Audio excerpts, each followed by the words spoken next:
ကျဲနော်ဘယ်တစ်စိတ်မဆိုတုံးပေးပါပဲငှက်မြိုင်အကျဲကို2ပလင်းထည့်မယ်နော်ပဲငှက်မြိုင်အကျဲ2ပလင်းဒါတရုတ်ကျော်စော့အမတရုတ်ကျော်စော့ဟိုဗာလေတရုတ်ထင်းပွဲတွေအဲ့အကျော်လှော်တွေအကုန်လုံးမှာထည့်သုံးမယ်ဆိုတော့စော့ပေါ့နော်ခမင်းပေါင်းတွေခမင်းကျော်တွေအရွက်ကျော်တွေသုံးပလင်းတို့ကိုက်လန်ကျူးစီတို့အဲ့ဒါအကုန်လုံးထဲမှာထည့်သုံးပါပါနော်ဒီကောင်ကို2ပလင်းသုံးပါမယ်အမပဲငှက်မြိုင်အကျဲကို2ပလင်း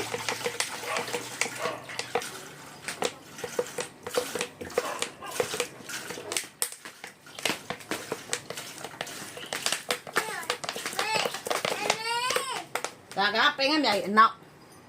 နော်ရိုးရစိတ်လေးပဲတုံးထားပါတယ်အမားတို့နော်ပဲငှက်မြိုင်အနောက်ကလေးကိုတပလင်း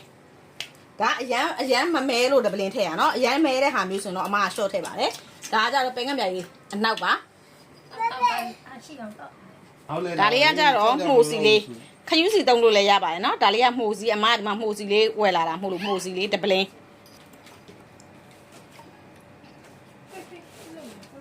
ချိုမောက်250 gram လေးကိုတစ်ထုပ်ထည့်ပါမယ်ချိုမောက်250 gram လေးထည့်ပါမယ်ပြီးရင်တကြားအစိတ်ဓာတ်ထုတ်လေးထည့်ပါမယ်တကြားအစိတ်ဓာတ်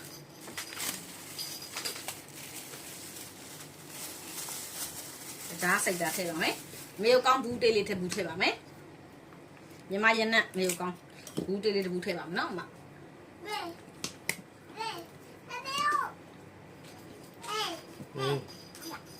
ပြီးရင်အမစီမွေးနှမ်းစီမွေးလေးကိုအမရောက်ချိုစုံလုံးအသေးလေးနဲ့တစ်လုံးထည့်ပါမယ်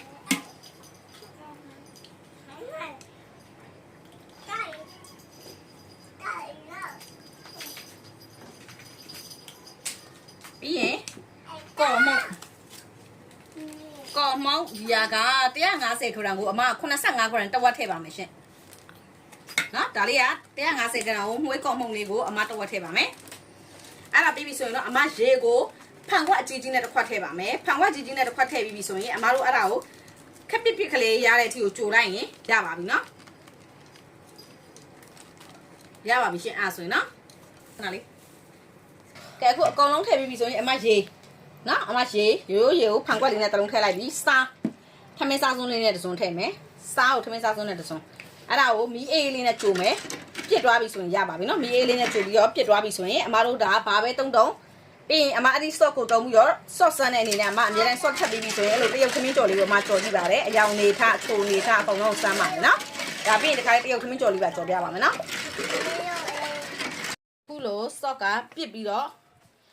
ဟိုအရေးကပြစ်လေးဖြစ်သွားပြီဆိုရပါပြီเนาะအဲ့ဆိုရပါပြီအဲ့တော့အမကဒီမှာထမင်းကြော်လေးကိုစမ်းပြီးတော့ကြော်တော့မယ်စော့ကဲအယောင်နေထားရဲ့အရာအနေထားရဲ့ကိုအမတခါတည်းစမ်းပါမယ်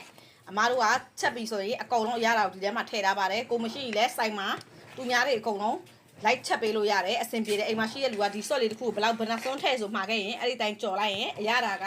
ဟိုဒီဇိုင်းဟိုတယောက်နဲ့တယောက်လက်ရလည်းမပြောင်းတော့ဘူးစိုက်နေနဲ့မပြတ်တော့ဘူးဒါကတော့အမစားတော့ဆိုင်တင်တန်းတွေအကုန်လုံးမှာအမလိုက်တင်ပေးတဲ့ဟိုတယ်တွေစားတော့ဆိုင်တွေအကုန်လုံးမှာလိုက်တင်ပေးတဲ့နီးလေးပါဒီနီးလန်းနဲ့ချက်ရင်အရာလည်းမပြောင်းဘူးအစိလဲပြေတယ်အရလာလဲမှန်တယ်အဲ့ဒါကြောင့်မလို့ဒါလေးကအမပညာဒါနအနေနဲ့မျှဝေပေးလိုက်တာပါเนาะအားလုံးတရုတ်စားစာတွေအဓိက main shot ပါเนาะဒါလေးက